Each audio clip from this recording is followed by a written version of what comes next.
Hi, everybody. This is Ken Helverson talking to you and wanting to share some more ideas about marriage.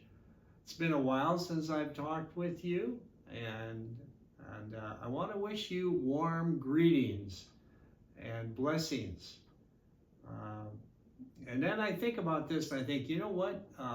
In where you live, you probably would appreciate some nice, cool breezes to blow upon you. So enjoy the cool breezes and the warm blessings as we now turn to the scripture readings. So I'm reading from Ephesians chapter 5 in the New International Version. This is starting with verse 21 in chapter 5. Submit to one another out of reverence for Christ. And it goes on to say, wives, be submissive to your husbands in everything.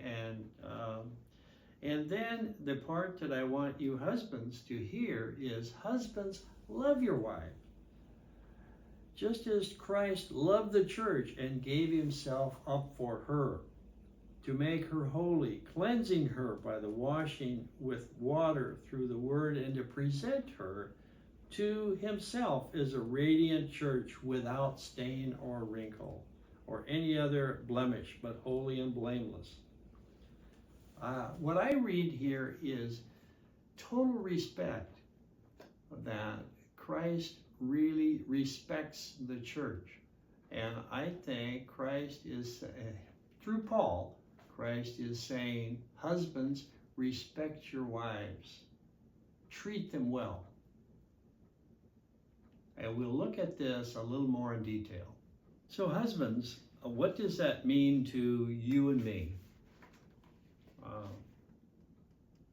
I just think treating our wives with respect and not lording our role over them is so important.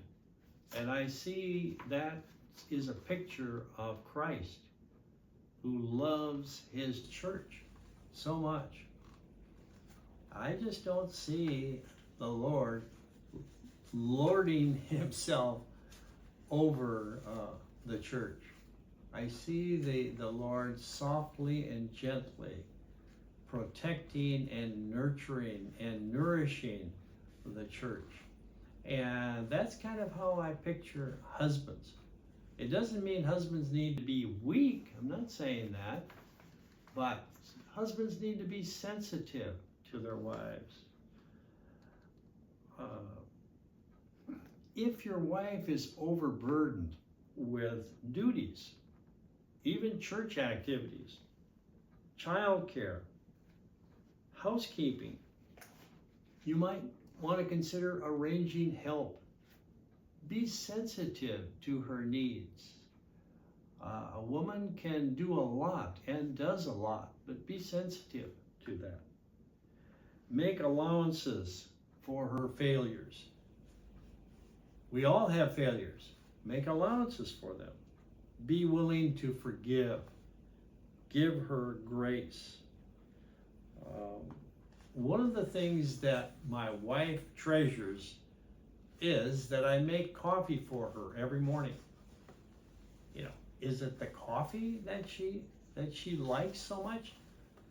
No, I think it makes her feel special that I have remembered her every morning. Sometimes, you know, I goof up, but most of the time she gets her coffee and it means something to her. It's a small thing.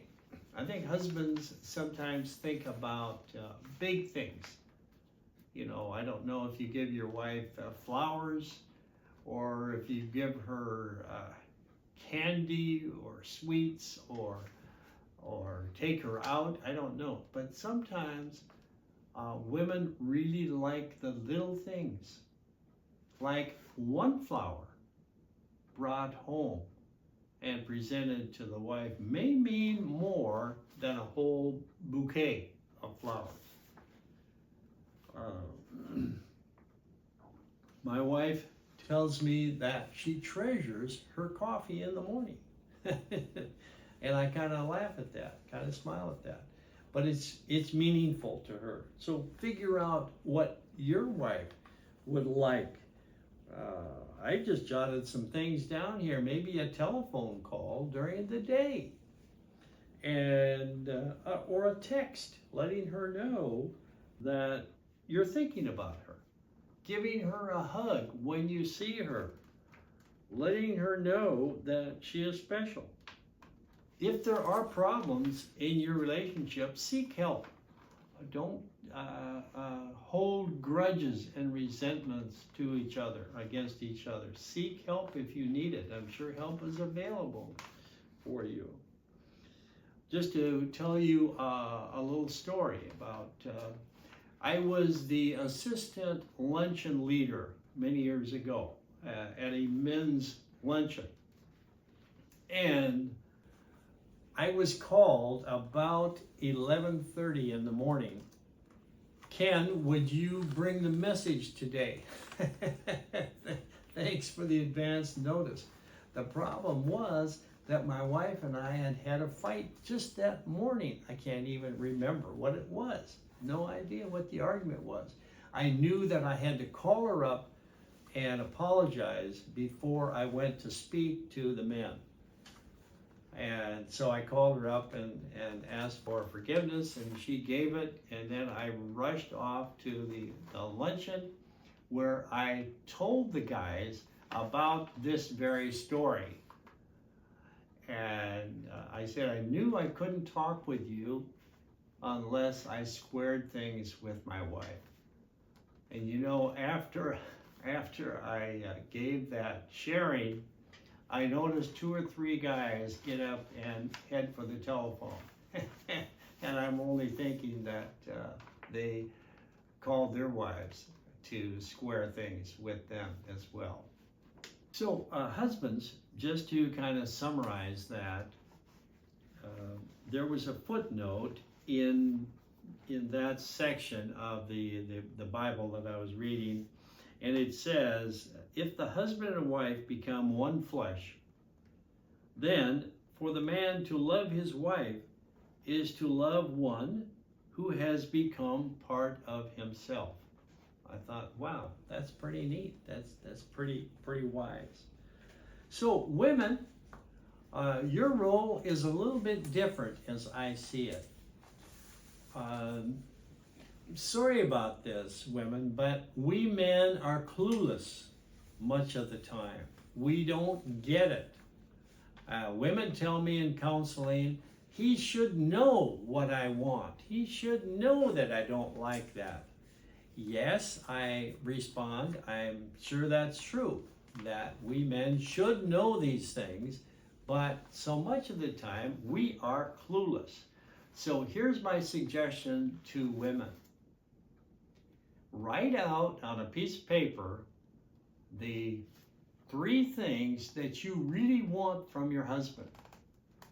Write them out, make yourself a copy and give him a copy, and when the 2 of you are very calm and even loving, then present this to him.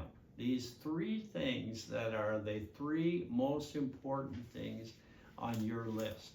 I presented this idea to a woman in counseling, and I said, what's the most important thing for you? And she said, he should know. I said, yes, he should know. But what is it? What's the most important thing for you? She said, I would like him to give me a hug every morning. Wow, I said, now you're talking. That's something he can understand. What about number 2? What's number 2? I want him to give me a greeting when he comes home. I said, now you're talking. That's very specific. What about number 3? I would like him to volunteer to give me time off. Okay, what do you mean by that? Okay, she says, I have childcare. I have things going on. I have many responsibilities. I would like him to say, hey, can I help you out? Can I give you a breather in childcare? and doing the other things that you are doing, the hard work. Even in my case, it would be washing dishes. I hate to wash dishes, but if I said, Linda, could I help you with the dishes, or can I wash the dishes? It would let her know that I was doing something for her. This idea of writing things down and presenting them to your husband is something that I think is wise. Give it a try. Make sure, though, that when you make this list or you present it to your husband, that you're not saying, oh, by the way, the back door is squeaking and needs to be oiled. You know, will you get that done too? No, this isn't the time to do that.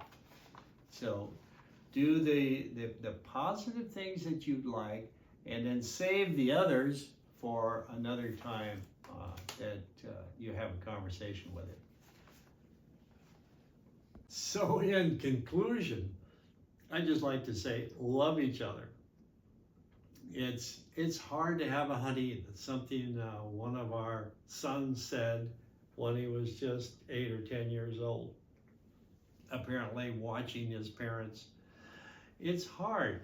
It's hard to have a honey. Be easy on each other. Be easy on yourself. And I wish you God's speed. I wish you God's blessing. Take care until next time. Bye now.